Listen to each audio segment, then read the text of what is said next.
Gostaria de agradecer a presença de todos, dos painelistas que já estão presentes. Bom, eu sou a Lilian, eu faço parte da MUPAN, da organização Mulheres em Ação no Pantanal, e do programa Corredor Azul da Wetlands International. Eu sou membro honorário também do consórcio TICA e tenho facilitado esse conceito de TICA junto a essas organizações. Eu faço parte da organização também desse webinar, né? E para mim, hoje é um prazer imenso estar aqui como facilitadora dessa mesa. Eu que tenho acompanhado aí um pouco já dessa trajetória do grupo jovem de juventude, tanto do consórcio TICA, também foi o que me levou a conhecer um pouco melhor o Luciano, né? E a gente tem tentado aí, organizamos esse encontro, essa série de webinários, né, que está acontecendo. Bem, hoje nós vamos falar um pouco mais sobre esse mês dos territórios de vida, e o nosso tema central é Jovens na Defesa dos TICAs, os territórios de vida. Eu lembro que TICA, ele quer dizer sobre territórios indígenas e áreas conservadas por comunidades locais, ou simplesmente territórios de vida, é a palavra que a gente acaba usando mais, né? E eu peço, por gentileza, para que esse encontro flua de melhor forma, que todos mantenham o microfone desligado, tá? Para que, se haja qualquer ruído, não venha atrapalhar aí a fala dos painelistas. Nós vamos abrir, após a exposição dos 4 painelistas que nós temos para hoje, nós vamos abrir aí para que seja, para que caso tenham perguntas, seja direcionadas logo no final, tá? Bom, esse webinar ele está sendo gravado. A gente vai disponibilizar ele posteriormente na própria página da MUPAN, o Espaço TICA Brasil, que também pode ser acessado por todos. Lá vocês vão encontrar materiais que facilitem aí o entendimento sobre esses territórios e também um pouco do nosso trabalho que tem sido desenvolvido tanto pela MUPAN quanto a Wetlands. MUPAN é esta que é ponto focal, é a instituição ponto focal para a TICA no Brasil. Tudo que a gente tem produzido durante todos esses anos à frente, facilitando esse conceito no Brasil. Bom, esse webinar ele está sendo organizado pela Wetlands International Brasil, a MUPAN, Mulheres em Ação no Pantanal, a Rede de Jovens Líderes em Áreas Protegidas e Conservadas da América Latina e Caribe, RELAC Jovem, e o consórcio TICA. Hoje nós recebemos como painelistas o Luciano Regis, que é representante aí da RELAC Jovem, o Júlio Fernandes, da Wetlands International, e que também é membro desse grupo de jovens do consórcio TICA, o Mesaque Rocha, que é coordenador da Associação de Brigadistas da Nação Cadiuel, e o Dione Torcato, que faz parte do Conselho Nacional das Populações Extrativistas. Antes de passar a fala aos painelistas, eu gostaria de informá-los que em breve o vídeo com conteúdo da semana passada, cujo tema foi Territórios de Vida e Conservação Inclusiva, e também dessa semana, Jovens em Defesa dos TICA, eles estarão disponíveis na página da MUPAN, né? Basta buscar ali Espaço TICA Brasil, que vocês terão acesso à página. Bom, eu vou iniciar agora, convidando o primeiro a fazer a fala, que é o Júlio Fernandes. O Júlio vai ter 10 minutos para concluir essa fala, ok? E lembrando que as perguntas podem ser feitas no final. Então, se alguém tiver alguma pergunta para essa pessoa em específico, pode ser feita após a fala de todos os painelistas. O Júlio Fernandes, ele forma parte da equipe MUPAN, que é membro também do consórcio TICA. Ele é geógrafo, trabalha há aproximadamente 5 anos com o tema de cunho social em projetos relacionados com a gestão de bacias hidrográficas. E mais precisamente, nesses últimos 2 anos, Ele acompanha mais a fundo a construção da Rede Tica Brasil, sobretudo no Pantanal. Ele é membro honorário do consórcio Tica, no qual também acompanha o grupo de juventude. Faz parte também do programa da Wetlands International, o Corredor Azul. Júlio, como eu disse, você tem 10 minutos, tá? Te passo a palavra. Bem-vindo, Júlio. Obrigado, Lilian. Bom, boa tarde a todos e todas. Me escutam? Sim, Júlio. Obrigado. Bom, boa tarde a todos e todas. Como eu vou já... É um prazer estar aqui, e como organização também, né, da instituição que organiza essa série de webinars. É um prazer recebê-los todos e todas. O que eu gostaria de compartilhar um pouquinho hoje, né, a gente está em tão poucas pessoas, eu acho que é algo, um espaço mesmo de compartilhamento. E eu, como a Lilian falou, desde 2018 eu venho acompanhando mais de perto a implementação do conceito Tica no Brasil e a criação, e logo bem no início, desde o início também, a criação da Rede Tica Brasil. Né? Então, em fevereiro, eu gostaria de compartilhar um pouquinho de vocês até a gente chegar hoje no consórcio, no grupo de trabalho do consórcio de juventude. Desde 2018, a gente criou, então, a rede Tica Brasil, que foi criada no primeiro encontro de Tica, que nós fizemos em Corumbá, em fevereiro. E já ali no primeiro encontro, a gente tinha alguns representantes de comunidades indígenas de juventude. Hoje, inclusive, o Mesac tá aqui com a gente, vai falar um pouco depois, que participou desse encontro, né? Logo depois, em março de 2018, a gente compartilhou no Fórum Mundial das Águas, em Brasília, que a gente fez um teaser desse primeiro encontro, e logo em março a gente conseguiu compartilhar ele no espaço que a gente tinha no Fórum Mundial, em Brasília. E na época o consórcio já estava passando por uma horizontalização da sua estrutura organizacional, né?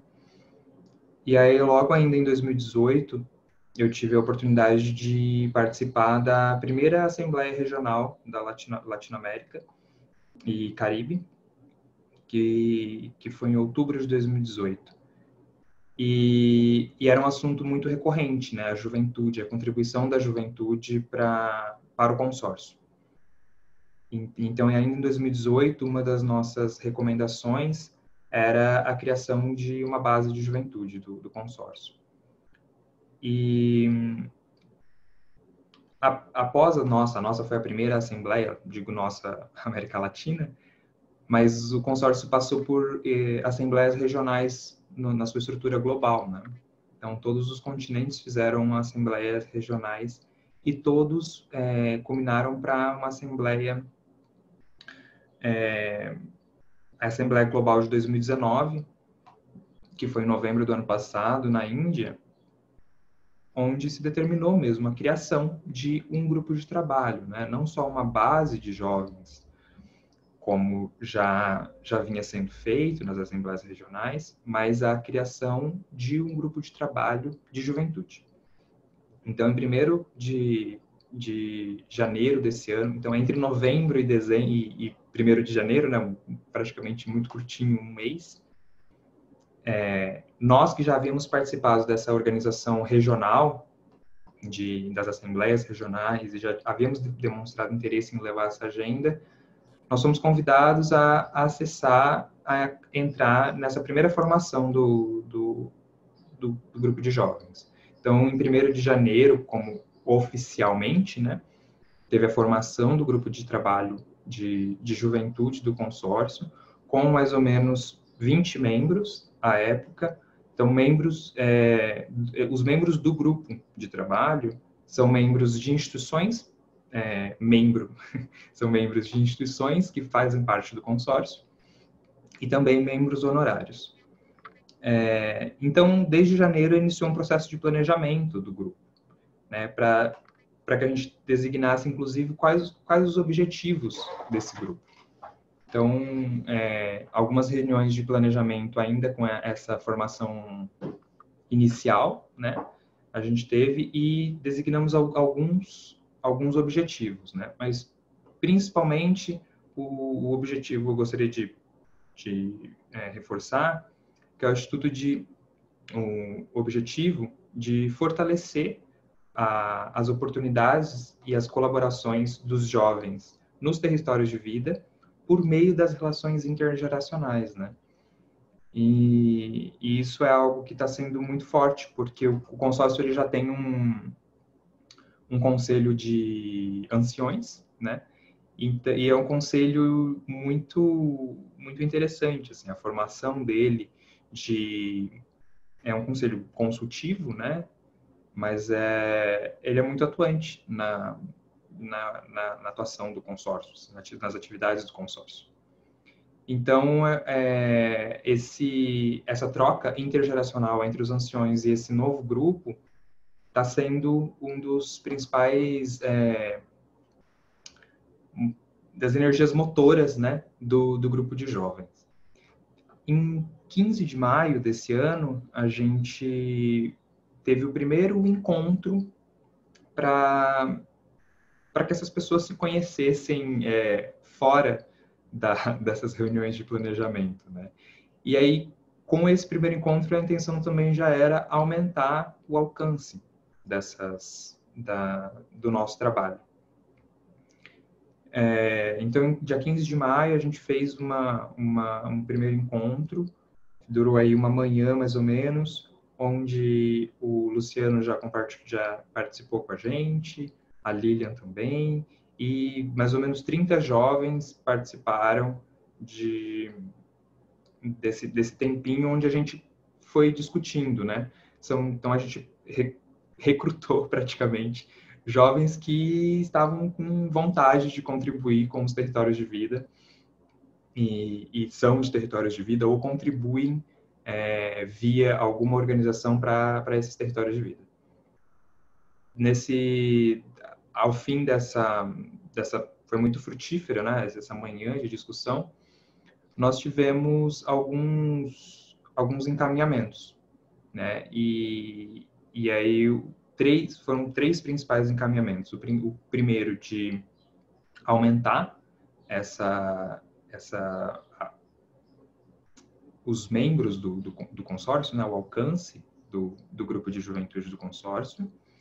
Isso fazendo com que o próprio grupo se fortaleça internamente e tenha mais voz nas decisões do consórcio e de outros espaços que possa vir a ocupar. Infelizmente, no começo aí, a gente já sofreu essa dificuldade de encontros presenciais e de ter uma participação presencial, mas por ser um trabalho em rede, ele já pressupõe o trabalho à distância, né? Aí, para fortalecer esse grupo, além do número de jovens, de pessoas, nós estabelecemos que a comunicação era muito importante, e principalmente a comunicação interna e como nós nos comunicamos externamente. E em terceiro, a capacitação, né? A capacitação dos membros do consórcio para atuar em espaços, principalmente em espaços de influência, né? De policy e de advocacy. Então, são espaços de decisão. O consórcio já tem uma longa trajetória de participação nesses espaços e o grupo de jovens também pretende alcançar esses espaços. O grupo de jovens ele também está muito parceiro desde o começo. Alguns de nós, dos membros do consórcio, alguns de nós já somos membros da Global Youth Biodiversity Network, né, a rede global de juventude e biodiversidade, que está linkada à CDB, né, um dos principais espaços de influência do consórcio também. Então, esses são, assim, eu quis dar uma contextualizada para vocês e dizer basicamente para onde que a gente está indo agora, né? Desde maio a gente ainda não teve um outro encontro, justamente pelo fato de que agora a gente está seguindo com com a agenda de aniversário do consórcio, como é essa agenda que a gente está fazendo aqui no Brasil, mas a gente em breve volta a discutir os segmentos nessas 3 linhas. Creio que deu o meu tempo. Júlio, é isso que eu queria compartilhar com vocês. Só um panorama pelo que os próximos colegas vão compartilhar também. Júlio, obrigada pela sua fala. Seguiu à risca aí o seu tempo. Agradeço.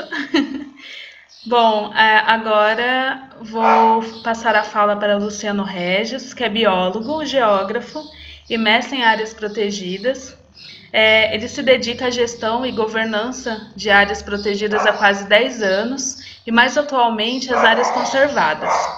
Bom, ele trabalha como analista em gestão participativa pelo Instituto de Desenvolvimento Sustentável Mamirauá, no estado do Amazonas.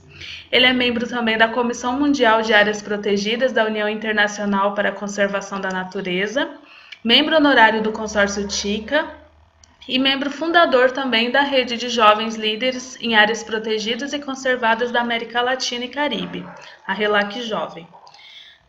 Luciano, você tem 10 minutos, ok? Obrigado, Lilian. Oi, gente, boa tarde. Bom vê-los todos, vê-los aqui. Eu quero contar um pouco da minha história e contar como eu cheguei aqui, porque que eu venho trabalhando muito recentemente com as áreas conservadas e juventude e como isso me atingiu, né? Eu trabalho com unidades de conservação desde a graduação. Na graduação, eu fui fazer uma pesquisa com mamíferos de médio e grande porte na unidade de conservação da minha cidade natal. Só que, no lugar de me apaixonar pelos mamíferos, eu me apaixonei pela unidade de conservação. E aí, desde então, eu venho trabalhando e eu fui um gestor de unidade de conservação, dessa mesma unidade de conservação, o Parque Estadual dos Campos Altos, em Minas Gerais, muito jovem, com 25 anos. Mas mesmo atuando profissionalmente como jovem, eu nunca tinha me visto como categoria política jovem, né? E aí, mais recentemente, trabalhando na Amazônia, no Instituto Mamiroá, que era um grande sonho, eu lutei muito para poder entrar no Instituto Mamiroá, gerou 3 novidades na minha vida, sabe? Primeiro é a Amazônia. A Amazônia é um lugar que te ensina muito, principalmente no programa de gestão comunitária do Instituto Mamiroá, que a gente tem um contato muito direto e dialógico com as populações que vivem principalmente nas reservas de desenvolvimento sustentável Amanã e Mamirauá. A outra grande novidade é TICAS, né? Porque nesses estudos sobre gestão de unidades de conservação, principalmente com uma literatura mais recente, a gente vê que muitos dos problemas das unidades de conservação não vêm da gestão, mas sim da governança, sim de como se tomam as decisões sobre o futuro do território, né? E trabalhando na Amazônia, pensando em governança, é impossível não chegar ao termo áreas conservadas, né? A Meta 11 de Aichi fala que até 2020, até esse ano, até 17% da superfície continental e 10% da marinha tem que estar protegida por alguma área protegida ou outras medidas eficazes de conservação baseadas em áreas. Desse conceito, que tem uma sigla OMEC, essas outras medidas, vem também, né, o consórcio TICA, o conceito TICA, que são essas áreas que, mesmo que não tem como objetivo principal a conservação, o modo de vida das populações que habitam nela geram conservação da biodiversidade. É como uma consequência do próprio modo de vida a conservação de biodiversidade. Isso na Amazônia ficou muito claro. E aí, lendo e escrevendo sobre, fui me aproximando do conceito e depois do consórcio. Participei de um evento no Brasil, segundo o Encontro TICA, organizado pela MUPAN, em Corumbá. e depois numa oficina que aconteceu depois do CAPLAC, do Congresso de Áreas Protegidas da América Latina e Caribe, que aconteceu no Peru, e muito recentemente eu fui convidado a ser membro honorário. A outra grande novidade, né, que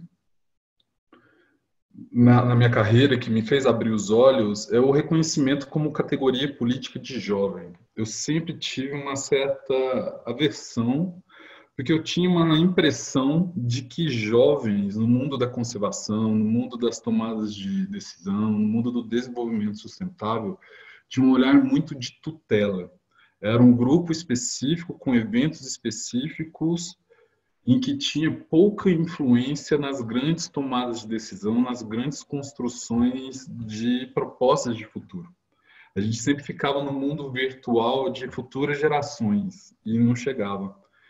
E aí eu vejo que, muito graças a Malala e a Greta, isso vem se mudando, né? Hoje em dia a juventude é vista como uma parte da sociedade civil, que tem suas demandas, né?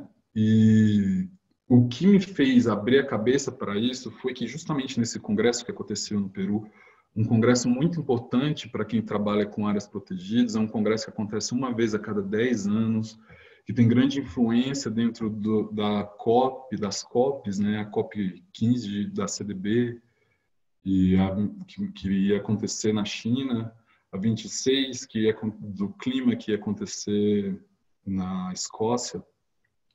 Antes disso, antes de acontecer o congresso, houve um chamado para que jovens da América Latina e Caribe pudessem se encontrar na Reserva Nacional de Paracas, que é um deserto muito próximo de Lima, e dali sair com projetos. A gente ficou 3 dias aí nesse deserto, e quando a gente saiu dele, a gente apresentou dentro do congresso a proposta de criação de uma rede latino-americana e caribenha, que é a Rede de Jovens Líderes em Áreas Protegidas e Conservadas da América Latina e Caribe, a RELAC Jovem.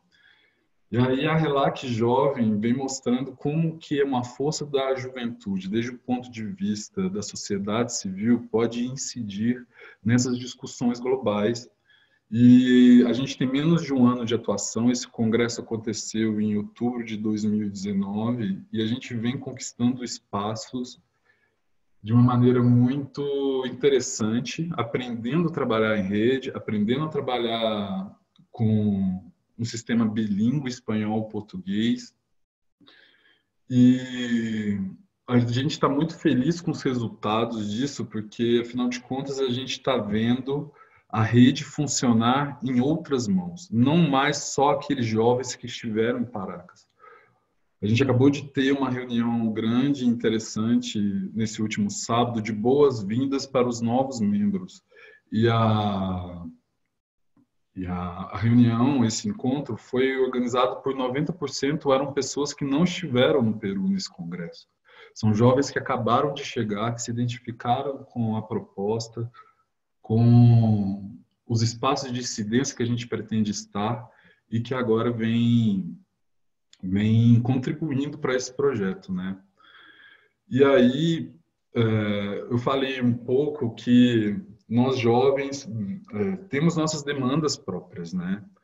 E as duas que eu mais vejo claramente nesse menos de um ano que eu estou como reconhecimento de categoria jovem é a necessidade de participação nos espaços de tomada de decisão. A gente vê que os governos estão negociando o futuro, né, com as COPs, com os tratados há décadas, e a gente vê muito pouco avanço. A gente, no Brasil, nos Estados Unidos, a gente acaba vendo retrocessos, não avanços. E aí, como sociedade civil, a gente não pode ficar calado, sabe? A gente quer pôr o pé nessas discussões e quer sentar junto com essas cabeças para poder reivindicar outros futuros, né? E outros presentes. E a outra coisa também que eu acho que é uma marca forte na juventude é a necessidade de urgência, a urgência das ações, né? A gente quer que isso aconteça agora. A gente não quer esperar mais algumas décadas quando não formos mais jovens. Eu tenho 32 anos e meio. Eu tenho mais 2 anos e meio como jovem. Depois disso, eu vou passar para a categoria dos adultos, né? Na verdade, em algumas categorias internacionais eu já estou, porque vai dos 15 aos 29, eu estou até os 35, a UCN reconhece como jovens profissionais. Então, jovem, jovem eu já não sou jovem profissional, e eu acho que essa é a nossa grande bandeira, né? Que é a necessidade de uma urgência para que ações efetivas construídas participativamente sejam colocadas em prática, né? Esse tempo de negociações intermináveis tem que acabar. A gente tem que ir para a prática. Essa é a minha fala. Eu agradeço a todos e todos estão convidados aí a conhecer, todas e todos estão aí convidados a conhecer mais a Relac Jovem, o consórcio, o Instituto Mameroá e a CEMAP, que é a Comissão Mundial. Obrigado, gente. Certo, Luciano, obrigada. Agradeço aí muito sua fala e convido agora, né, o Mesaque Rocha, ele que é coordenador da Brigada Indígena da Nação Caduel. O Mesaque ele vai compartilhar um pouco com a gente sobre a Juventude Caduel e também falar um pouco sobre os trabalhos da Brigada para o envolvimento dessa juventude, né?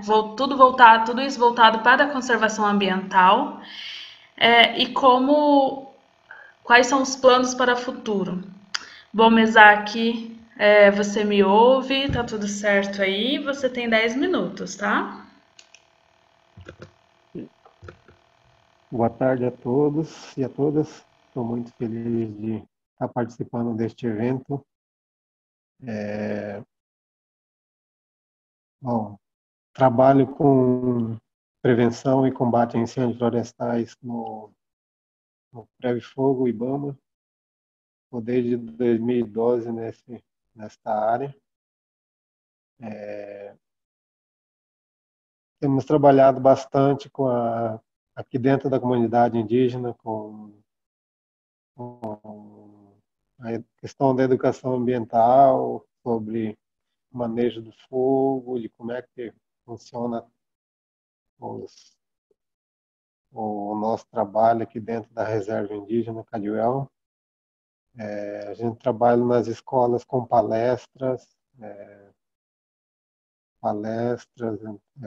distribuição de panfletos, o Preve Fogo IBAMA disponibiliza para nós. E temos aprendido bastante sobre a questão dos incêndios florestais, que atualmente está bastante, a gente vê bastante, tem aumentado bastante no mundo inteiro. Aqui na nossa terra indígena Caduel, cuidamos de uma área de 530 mil hectares. Somos uma equipe de 15 brigadistas. Às vezes até não damos conta de atuar em toda a área, mas tentamos fazer o máximo possível que a gente consegue fazer. A partir do ano passado, de 2018, 2019, iniciamos uma nova etapa no sistema de prevenção e combate ao incêndio florestal, que foi as queimadas prescritas, que é trabalhado nos meses de maio e junho, que antecede o período crítico do fogo, que são queimadas controladas que a gente faz dentro da reserva, né, no intuito de diminuir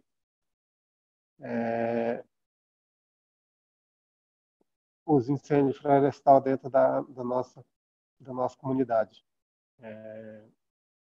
O que a gente trabalha nas palestras? A gente fala sobre os perigos que o fogo causa, quais são os danos que ele causa, o que ele causa no meio ambiente, as consequências para a saúde dos indígenas, que agrava muito nessa época do ano, de agosto a setembro. aumentam os casos de doença, né, doenças respiratórias na comunidade. E é isso que a gente tem trabalhado nas escolas, para que eles cresçam já sabendo como é que se trata as questões sobre o fogo dentro da nossa reserva. Aí, desde 2017, estamos tentando, iniciamos a criação de uma associação que se chama Associação dos Brigadistas Indígenas da Nação Cadivel. Qual que é o nosso objetivo? O nosso objetivo é trabalhar cada vez mais dentro da nossa reserva, melhorar mais as nossas técnicas de trabalho,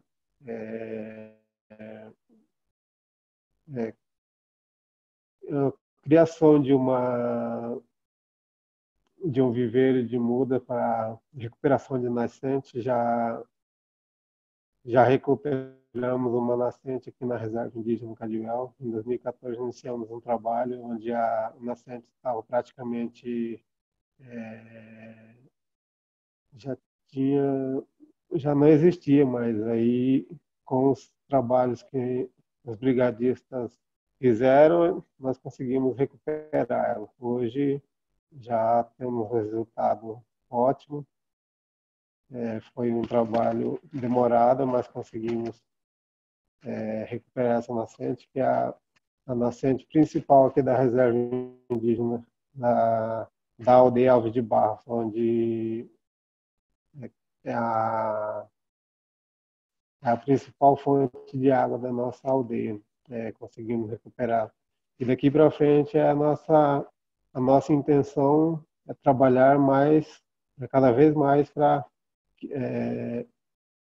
com a juventude na nossa aldeia, dentro da reserva. São 5 aldeias dentro da reserva Cadivel.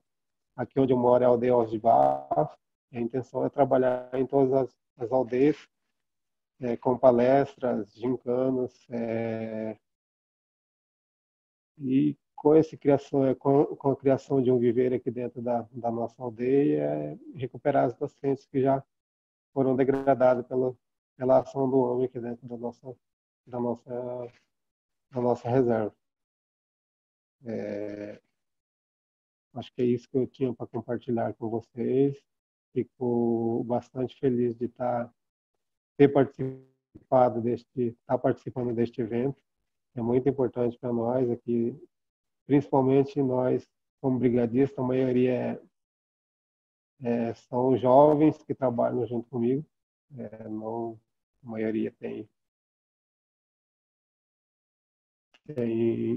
a idade é de jovem mesmo. E é isso aí. Agradeço a oportunidade de estar participando junto com vocês, hein? Passo para a Lília novamente. Obrigada, Mesaque. Foi ótimo isso. Você compartilhar como está aí no território, principalmente essa questão do fogo que a gente tem visto que está assolando o Pantanal. Não só o Pantanal, né? Passo agora para o Dione Torcato. Ele que é ativista socioambiental, tem 33 anos, natural de Floresta Nacional em Tefé, né, no município de Tefé. Ele que é neto de seringueiro, filho de militantes sociais, iniciou sua trajetória nos anos 2000 nos trabalhos de organizações comunitárias e formação de juventude na Flora Tefé. Em 2012, ele passou a assumir a Secretaria Nacional de Articulações da Juventude Extrativista do Conselho Nacional das Populações Extrativistas, a CNS. Neste período, Dione fez parte do Conselho Nacional de Juventude, foi também representante da Juventude Extrativista na CONDAF, representante do CNS no GT de Juventude da REAF, no Mercosul, e conselheiro de juventude na Comissão Nacional de Povos e Comunidades Tradicionais, atualmente Conselho Nacional de Povos e Comunidades Tradicionais. Em novembro de 2019, ele foi eleito secretário-geral da CNS. Sua principal atribuição no CNS é fazer articulações políticas com organizações públicas e privadas e monitorar também essa agenda política do CNS dos territórios tradicionais extrativistas, nos estados e nos municípios. Dione, bem-vindo. Muito bom estar com você, ter você aqui. Você tem 10 minutos, tá? Obrigado, Lília. Boa noite a você, a Júlio, Luciano, o Mesaque, que está aqui também. Boa noite a todos os que estão acompanhando de outras partes do país e boa tarde para os que estão acompanhando daqui da região norte, né? Cumprimentar especialmente aí a companheira Camila, que está acompanhando aqui, o Cláudio Maretti, né, o companheiro, minha secretária também, a Samara Daniele, que está acompanhando a live, a Dávila, o Moacir também, que são um monte de carinha aqui, de rostinho já conhecido. É um prazer, mesmo que dessa maneira virtual, reencontrá-lo, né? E o meu lugar de fala, óbvio, vai ser a partir da visão do território, né? A gente que trabalha com os territórios tradicionais no Brasil, especialmente os territórios extrativistas, que são as unidades de conservação e desenvolvimento sustentável. Vou também abordar um pouco sobre essa questão dos desafios que nós estamos enfrentando, né? E quais são as perspectivas de fortalecer essa articulação na defesa dos territórios e, obviamente, também falar da importância da inserção da juventude na defesa desse território, no protagonismo e na luta, né? E dessa maneira, assim, eu acho que o que vale a pena trazer o Luciano, o Júlio e o Fernando, né? Essa questão da importância desses territórios, né? Assim, a gente sabe a importância que os territórios tradicionais têm, não só aqui no Brasil, mas também no mundo. O mundo já discute desde lá do Encontro de Estocolmo de 72 a importância dos territórios tradicionais, a importância da agenda socioambiental, a importância da valorização dos modos de vida. E aqui no Brasil não é diferente. Nós temos duas características que são bem específicas do Brasil. Uma que é o seu tamanho da riqueza natural que o Brasil tem, pela sua diversidade ambiental mesmo, de biomas e tamanho, né, de florestas que tem. E tem uma estimativa de 517 milhões de florestas. E nós temos uma estimativa aí de populações tradicionais, cerca de 6 milhões e 200 mil pessoas que estão dentro desse território. E aí vale a pena lembrar que não só nas florestas, nas zonas rurais, mas também existe muita comunidade tradicional que estão, inclusive, nos centros urbanos, né, e que tem uma luta muito grande para ser reconhecida.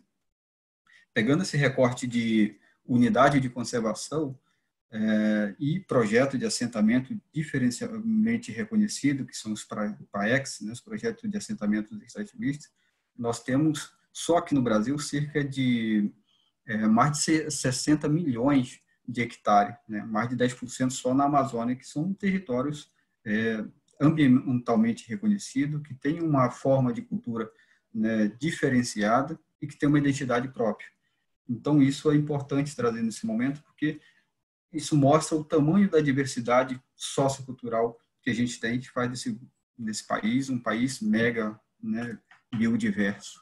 E, nesse sentido, é importante falar também dos desafios que nós temos hoje, né? A luta para o reconhecimento desses territórios nunca foi uma luta muito fácil, né?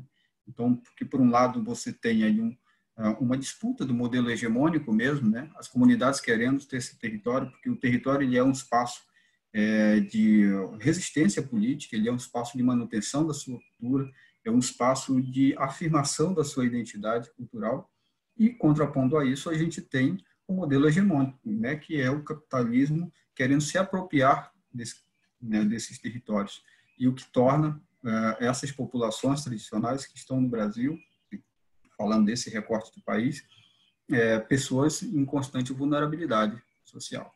Então, essa é uma questão que vale a pena, talvez, trazer nesse momento para a gente fomentar um debate. E como que você reconhece os territórios TICAs no Brasil e como que você faz a inserção da juventude? Qual a importância da inserção da juventude? Primeiro que eu acho que esse território, embora seja um conceito novo discutido aqui no Brasil, o conceito TICAS, mas a gente tem muitas características desses territórios ambientalmente diferenciados, né, com uma cultura reconhecida aqui, uma identidade própria.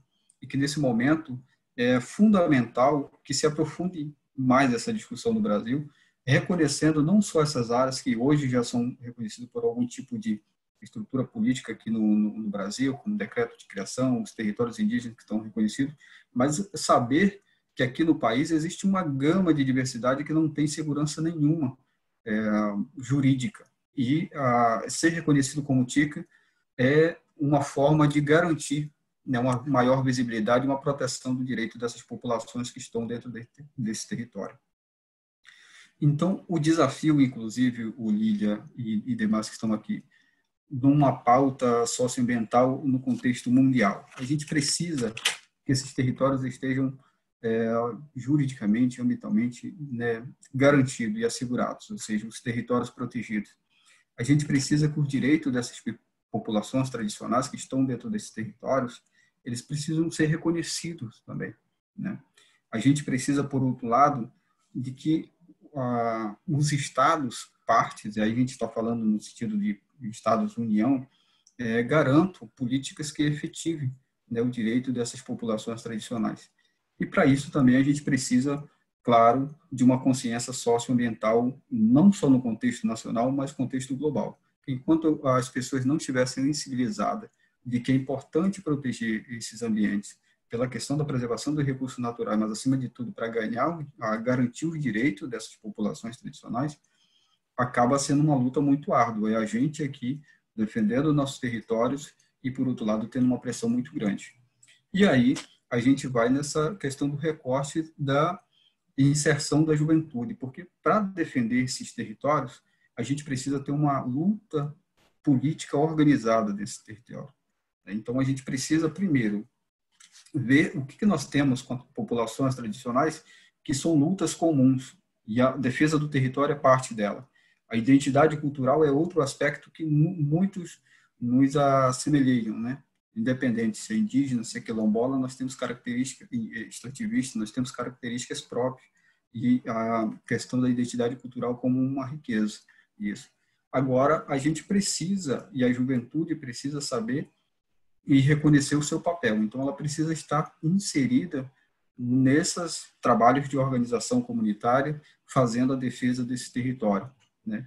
E aí, não só com um olhar intrínseco a partir de um território, nós precisamos saber também como que se articula essa luta, e aí com a visão da juventude, no contexto mais regional e, quem sabe, até global também. Que uma coisa, para a gente que está dentro do território, a gente diz o seguinte: a gente não pode defender, o Luciano, aquilo que a gente não conhece. Então, a primeira afirmação e o primeiro desafio que tem é a afirmação da valorização da nossa identidade cultural. Esses meninos precisam saber, né, o valor que tem lutar para garantir sua identidade cultural, independente de ser extrativista, independente de ser indígena, seringueiro. Isso é um valor, nossa cultura precisa ser preservada. O outro desafio é o jovem precisa conhecer onde ele pode incidir politicamente. Então, veja bem, a partir do momento em que eu, quanto jovem, na condição de jovem extrativista, mas falando para as outras juventudes, reconheço a importância do meu território, toda a luta que foi para ser construída, que tenho claro a afirmação da minha identidade cultural, eu posso incidir politicamente, independente se eu sou um extrativista que estou lá no meu território, tirando a minha seringa, ou se eu sou um extrativista que estudei, fiz faculdade, fui fazer medicina, sou doutor, ou me tornei empresário. Então, esse é o aspecto interessante que a gente tem que olhar. Que independente do espaço de onde esse jovem esteja, ele precisa estar sensibilizando outras pessoas, para que essas pessoas reconheçam a importância desses territórios, reconheçam a importância da luta dos povos e comunidades tradicionais e ajudem a lutar para garantir esses direitos, né? E quem disse que a luta socioambiental é uma luta só de quem é ambientalista, ou uma luta só de quem é extrativista ou indígena? Essa deve ser uma luta de todo, né? Porque só assim a gente consegue garantir direito, só assim a gente consegue ter aí uma diversidade maior de compartilhamento mesmo de ideia, né? Então, e direito reconhecido na sua totalidade. Então, é preciso olhar nesse sentido. Eu acho que uma outra questão, e que é essa juventude, para concluir, Olívia, com novas ferramentas de tecnologias, mas também com nova visão, a gente precisa conversar mais, interagir mais e mostrar, quebrar esses paradigmas de que hoje ser ativista socioambiental é só lutar pela preservação do meio ambiente. E isso é um erro, assim. A gente está no nosso território, nós, populações tradicionais, nós estamos no território, nós queremos sim garantir nossos modos de vida, mas nós também queremos mostrar para o mundo que é possível ter um desenvolvimento sustentável a partir do uso dos recursos naturais numa compatibilização assimilada, né? Então, isso é interessante também nessas discussões. E acho que era isso, Lívia, que eu queria trazer como comentários, deixo aí para as perguntas e para o debate.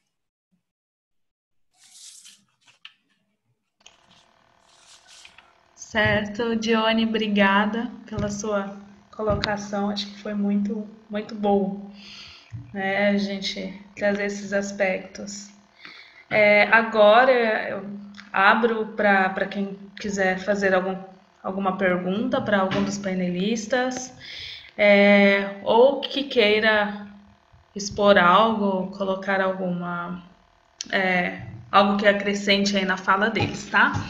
Então, podem abrir o microfone, ou se desejar, pode perguntar pelo chat também, né, que a gente repassa a pergunta. Mas eu acho que fica legal se a gente fizer algo mais dinâmico e abrir os microfones aí para essas perguntas. Liliana. Oi, Liliana, está me ouvindo? Olá, estou sim. Sou a Maria Geralda. Tudo bem, Maria Geralda? Tudo Fica bem. à vontade.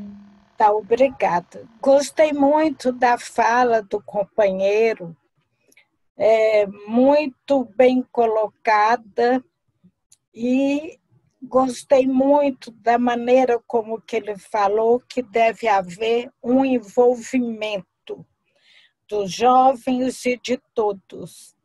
E ele destacou algo muito importante, que para nós valorizarmos o território, nós precisamos conhecer o mesmo. E eu fiquei pensando aí eu pergunto para ele, às vezes, só o conhecer não nos dá uma valorização do território. Será que não deveríamos pensar e levar em conta uma identidade com aquele território? Estou perguntando. É você ter uma identidade territorial com aquele espaço no qual você mora, vive e constrói sua vida, seus sonhos. A pergunta vai para o Damião também.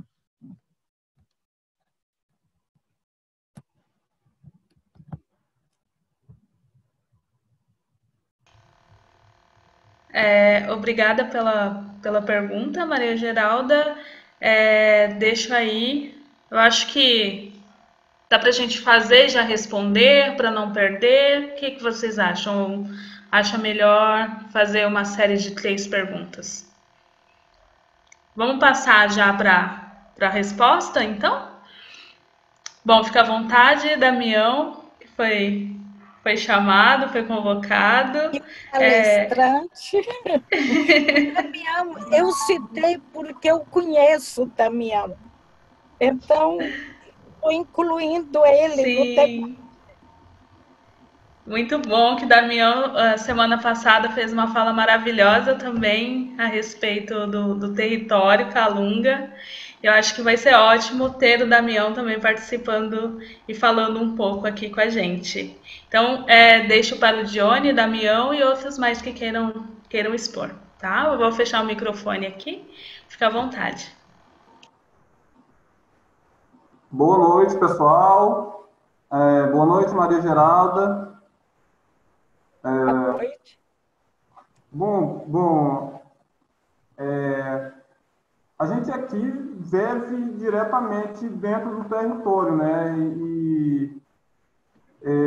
Ainda assim, estamos com uma dificuldade muito grande de envolver o pessoal da própria comunidade, né? Assim, em termos de conhecimento, de saber o quão importante é esse espaço no território, né, para cada família.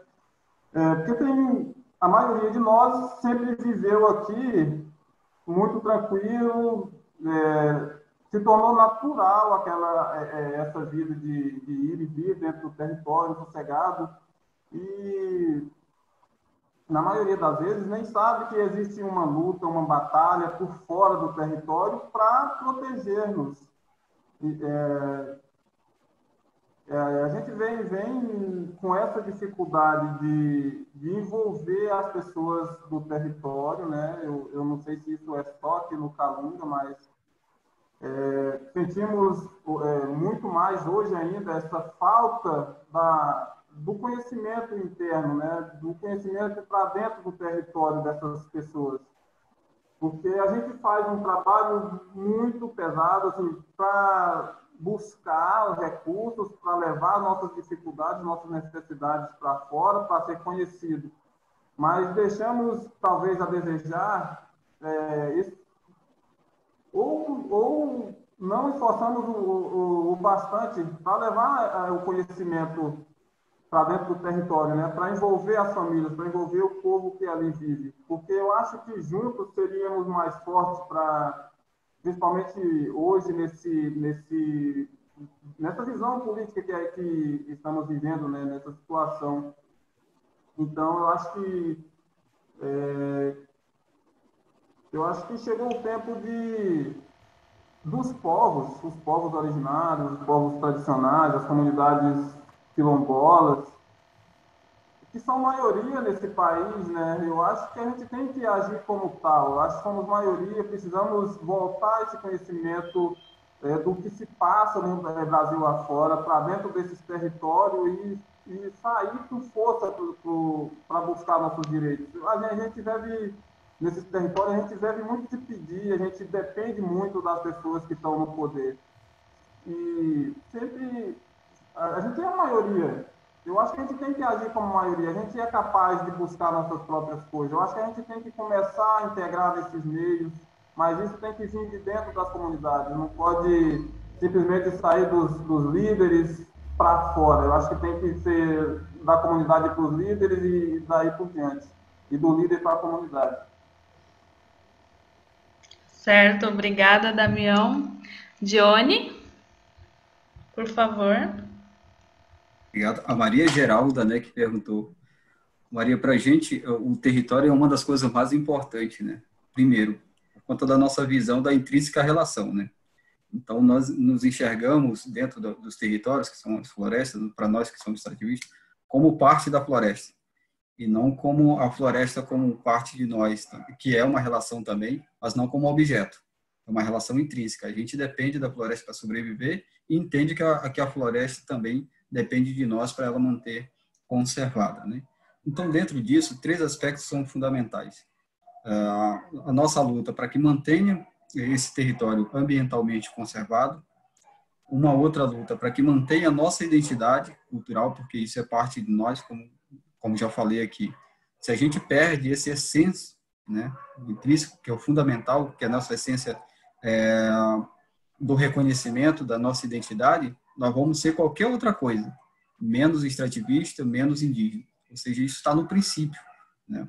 E a gente também tem esse espaço como um espaço político, né? Como já disse aqui.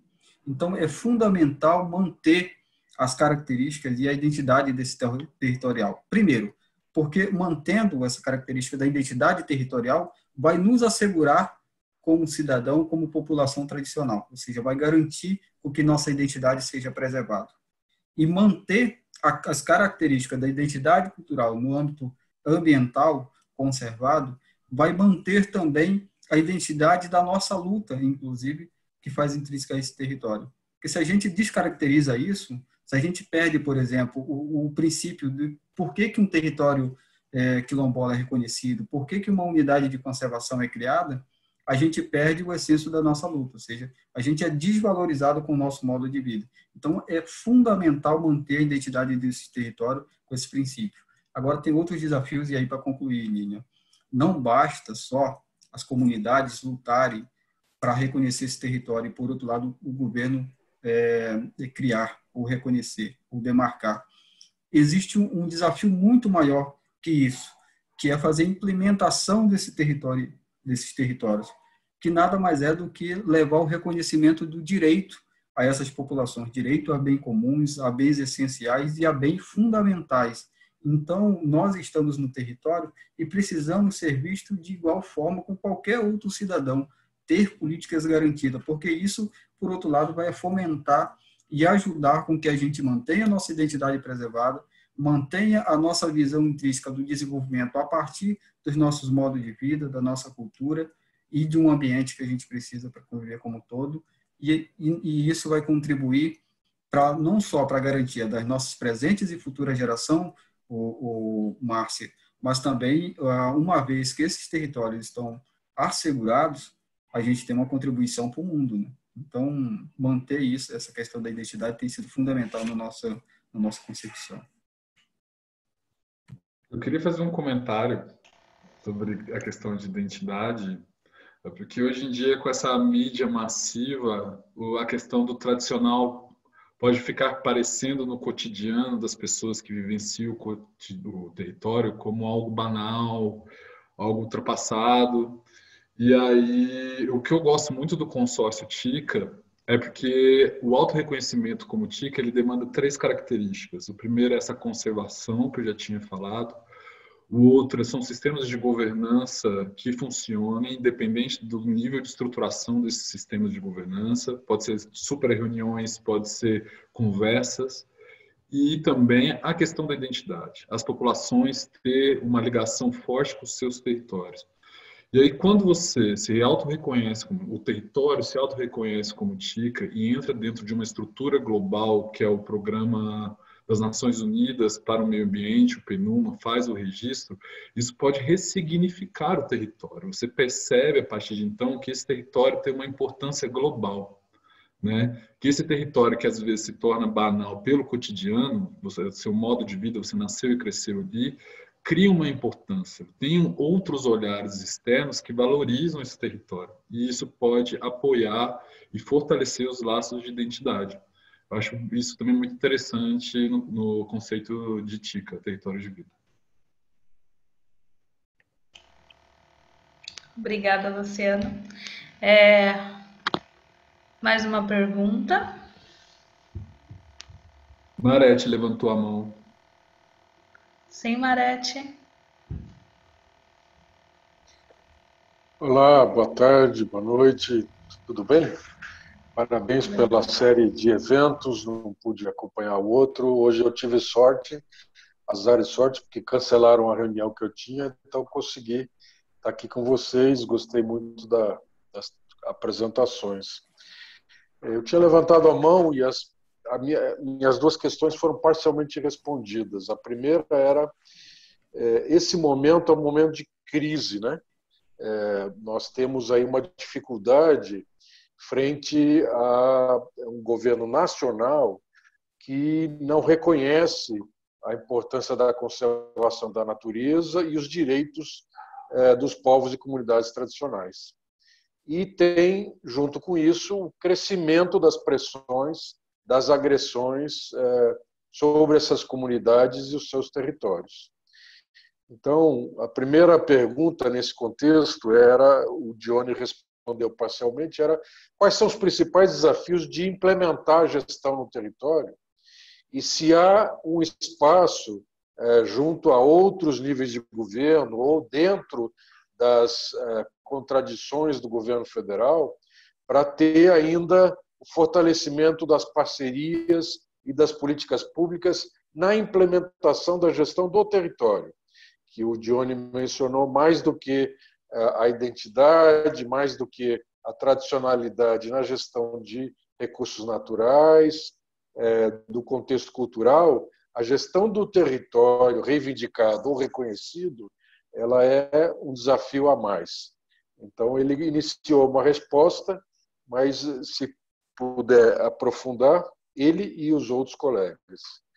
E a outra questão foi parcialmente tocada pelo Luciano, que é justamente nesse mesmo contexto de crise, como aproveitar a possibilidade do reconhecimento internacional, que não é um reconhecimento formal, mas é uma inscrição numa lista de instituições internacionais e que é usado, pode ser usado nos debates, nos posicionamentos dos eventos e das conferências e dos diálogos e discussões internacionais. Uma coisa é a gente pensar num grupo, num povo indígena na Amazônia.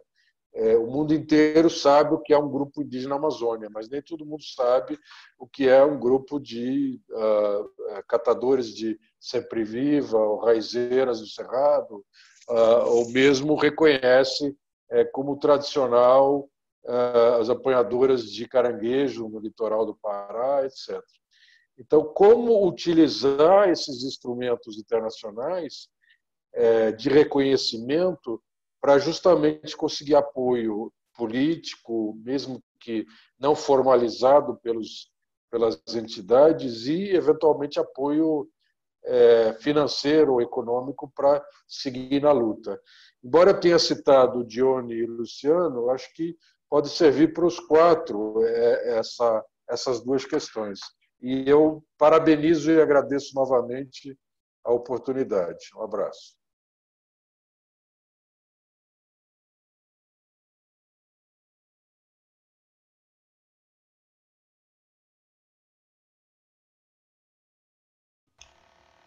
Johnny, quer falar primeiro? Posso sim. Obrigado, Marete, pelas perguntas. É um prazer revê-lo novamente. Acho que primeiro tem que trazer umas características para falar sobre essa questão da gestão, dos desafios para fazer a implementação da gestão do território, Marete. Nós vivemos um momento, né, claro, que todo mundo sabe de uma crise econômica, mas, acima de tudo, nós vivemos uma crise também ambiental, inclusive não só no contexto do Brasil, mas uma crise ambiental no contexto mundial, né? Então, por um lado, e esse é um desafio que nós vamos ter sempre, e tenhamos que pensar como articulado quanto juventude, como populações tradicionais. Então, por um lado, você tem um crescimento mundial, populacional, e uma demanda por consumo, né? E o consumo está, muitas das vezes, em cima da matéria-prima. E onde está a matéria-prima? Estão dentro desses territórios, dessas populações tradicionais. Ou seja, se a gente olhar numa escala demográfica a médio e longo prazo, a gente vai ver que há se acirrar uma escala de pressão sobre esses territórios, porque o capital precisa se apropriar desse território.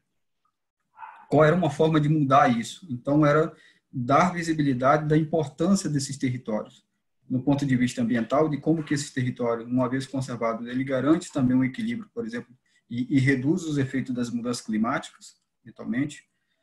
Uma vez reconhecido, ele garante a preservação dos modos de vida e da cultura e uma diversidade sociocultural, não só no Brasil, mas no mundo. Agora, qual o desafio para isso? Né? Quais são os desafios de hoje? A gente tem, como você já falou, uma desestruturação do Estado brasileiro, né, que vai desde a questão das autarquias, né, do Estado, quando a gente vê a falta de priorização na estrutura do Estado, né? Então, isso é uma questão. A falta de priorização na elaboração de políticas públicas que garanta a implementação e garanta o direito dessas populações que estão lá dentro do território, ou seja, que dê visibilidade para a agenda socioeconômica, que dê visibilidade para a cultura dessas pessoas. Então, no contexto das unidades de conservação, você que passou por isso, Marete, sabe que nós vivemos historicamente uma dificuldade no ponto da gestão pública para ter uma demanda específica do Estado brasileiro para fazer a gestão desse território. Então, quem acaba fazendo a proteção e a conservação desses territórios acabam sendo as próprias comunidades tradicionais que aqui estão.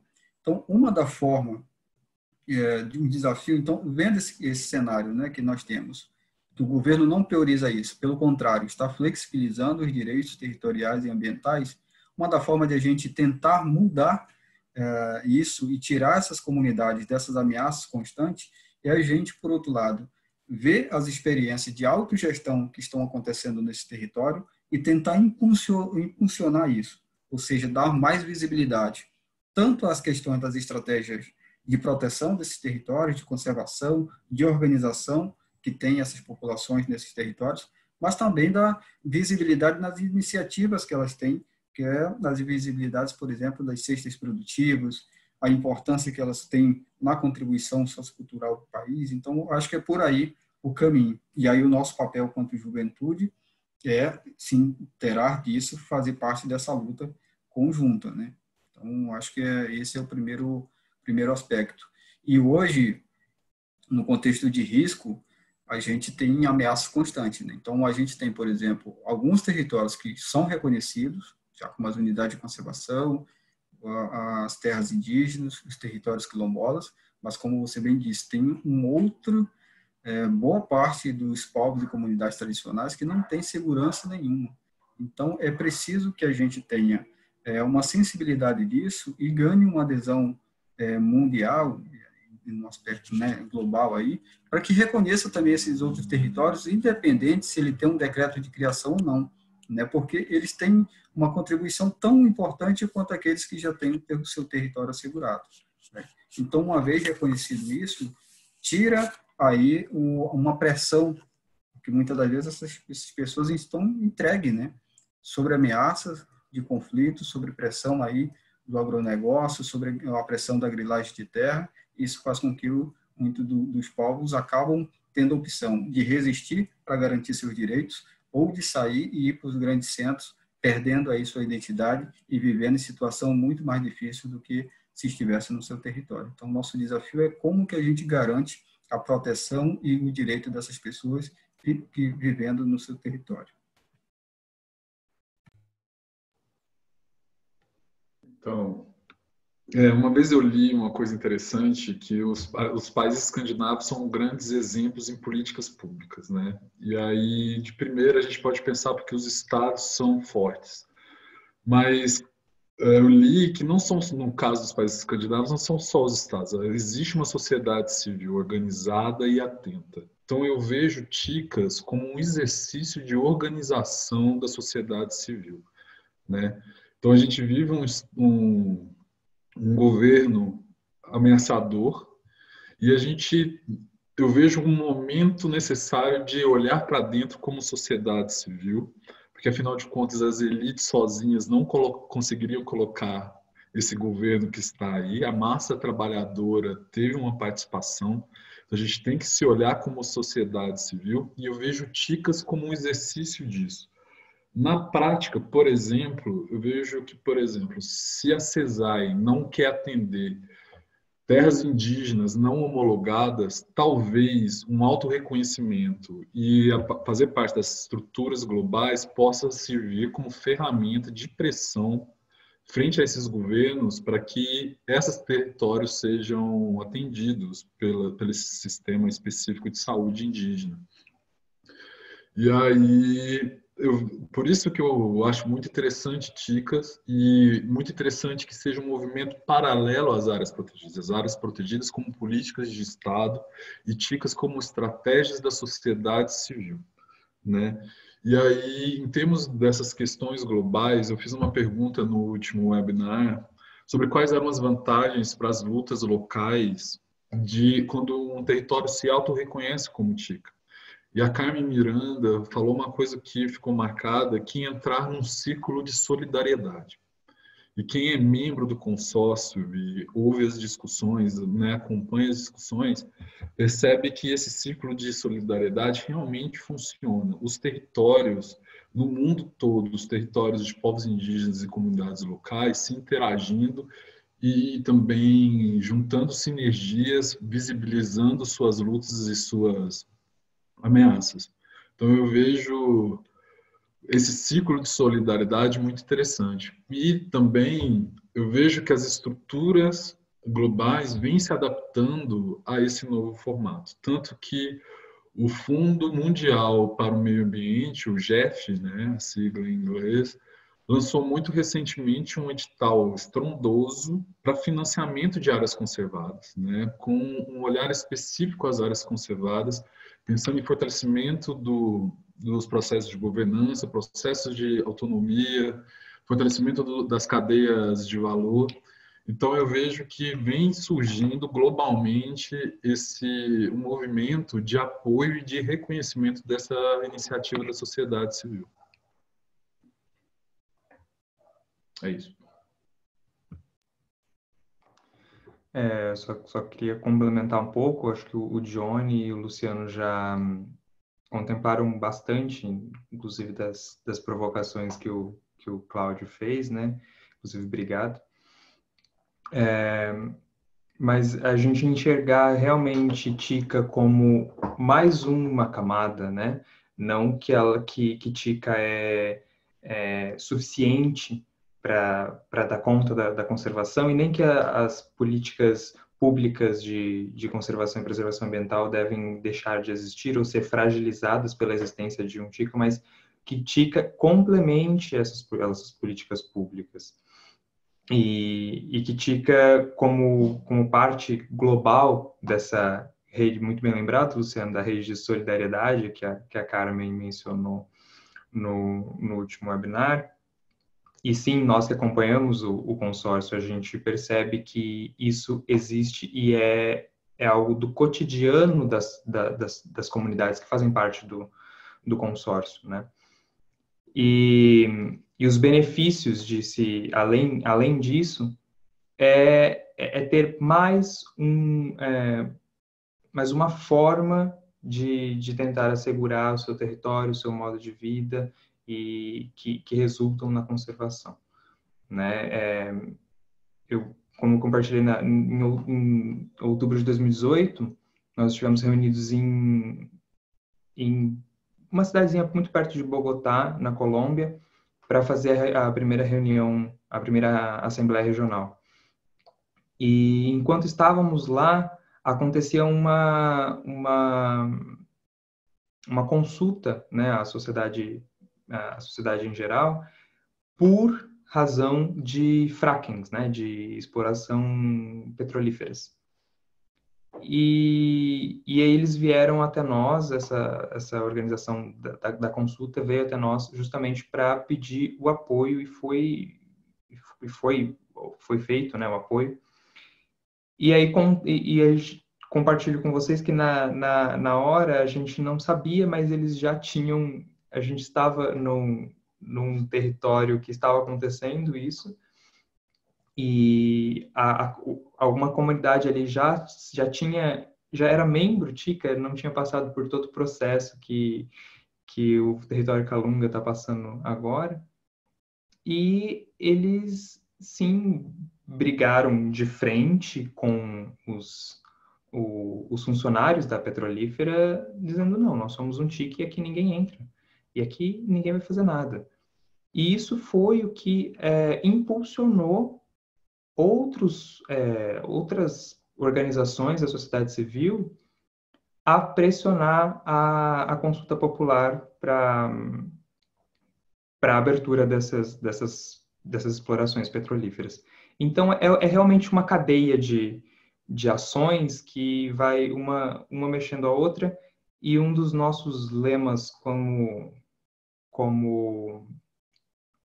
grupo de jovens, né, que surgiu nas últimas reuniões, era justamente que pequenas pessoas em pequenos lugares, em pequenos grupos, fazem um grande barulho que podem mudar o mundo, né? Então, é mais ou menos por aí que a gente tem que caminhar como movimento, né?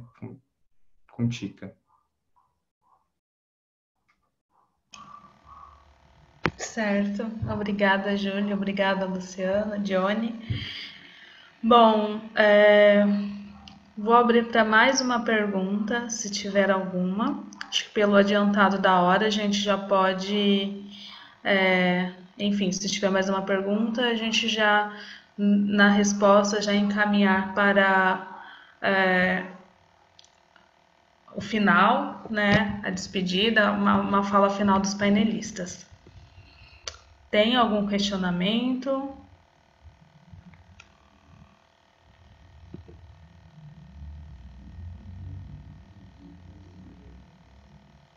Bom, creio que não. Então, acho que já vou passar a fala para os painelistas finalizarem. Certo?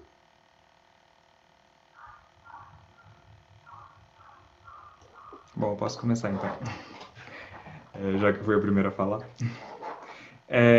Eu só queria agradecer a oportunidade e dizer que é muito importante esses espaços que está sendo propiciado. Agradecer ao Johnny, ao Luciano, ao Mesaque, que compartilharam também as suas experiências aqui, experiências das suas comunidades conosco hoje, e me colocar à disposição. Estou à disposição para colaborar com o que mais precisar, e se tiver ao meu alcance, será um prazer. Obrigado.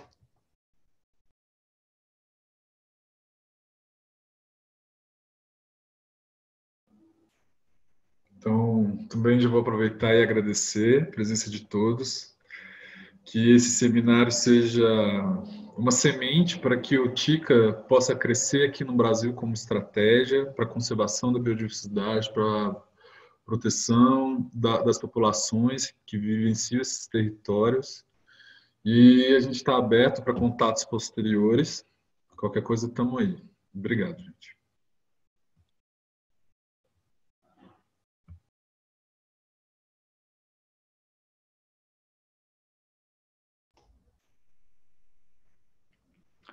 O Mesaque tinha caído e está voltando o som dele agora. Não sei se ele nos escutou. Mesaque? Está ouvindo?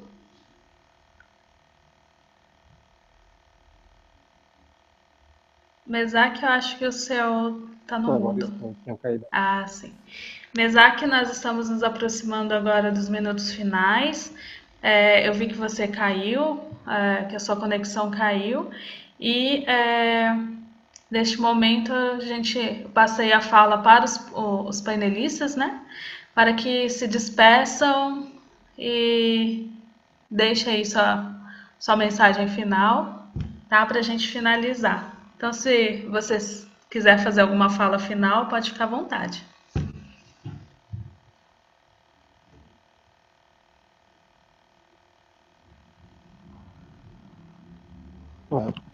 Agradecer o convite da PICAS para estar participando deste encontro, do webinário. Acho que para nós aqui da comunidade é muito importante estar tendo esses debates sobre a questão ambiental nos territórios indígenas, porque para nós é uma coisa recente, né? E temos que nós nos aperfeiçoar mais e estar nos aprofundando cada vez mais e melhorando os nossos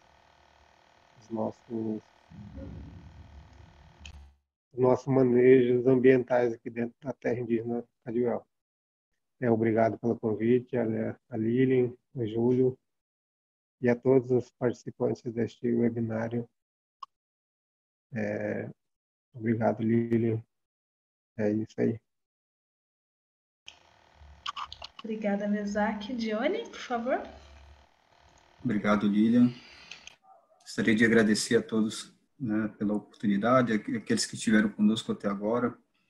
E, para finalizar, dizer que nós, povos e comunidades tradicionais, historicamente, temos uma luta árdua, né, na resistência em defesa dos nossos direitos, na manutenção da nossa cultura. Então, sempre foi um desafio muito grande fazer com que esses direitos fossem reconhecidos.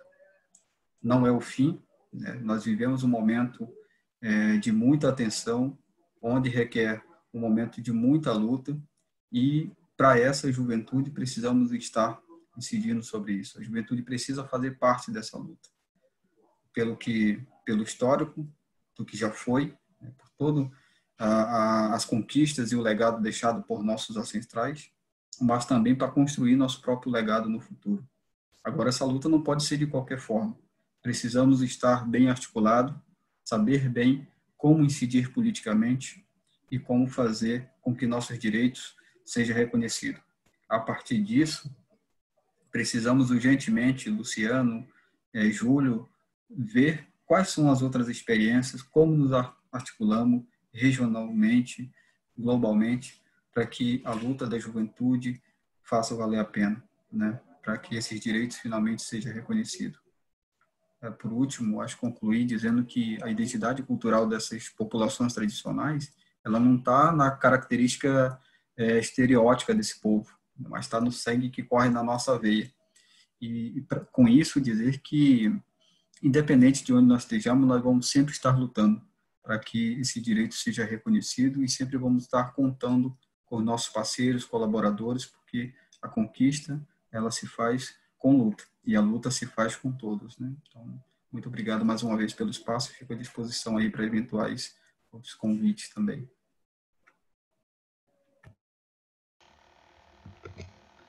Certo, pessoal. Então, agradecemos imensamente a presença de todos, a fala de todos os convidados da mesa, tá? A toda a organização do evento, também os colaboradores que facilitaram, né, esse encontro de hoje. Muito obrigada aí pela dedicação de todos. E eu os convido ainda para que estejam presentes, né, na semana que vem, no dia 29, mesmo horário, às 17h30, horário de Brasília, onde estaremos dando sequência aí a esse mês dos territórios de vida, que também é uma data alusiva aos 10 anos de consórcio, do consórcio ICA, que completou agora no último dia 13, né, esse aniversário.